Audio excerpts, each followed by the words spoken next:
Isang hapon sa Tabytown, napansin ni Tababoy si Junjun na malungkot. Kaya naman naisipan niyang tanungin ito. Junjun, bakit sobrang lungkot ng mukha mo? Tababoy, ikaw pala. Nasira kasi ang laruan ko. Huwag kang mag-alala, kaibigang Junjun. Ayusin natin yan. Ako si Tababoy, ang bahala dyan. Gamit ang simpleng kagamitan sa paligid, nagsimula siyang mag-isip ng paraan upang maibalik ang ngiti ni Junjun. Ngayon, pwede na natin ayusin ang nasira mong laruan. Huwag kang mag-alala, maayos natin ito.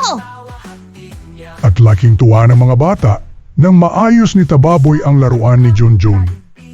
Salamat, Tababoy! Ang saya ko! Ang tunay na saya ay kapag masaya rin ang iba. Kahit maliit ka lang, tulad ni Tababoy, maaari kang maging liwanag at magdala ng saya sa iba. Salamat sa panonood.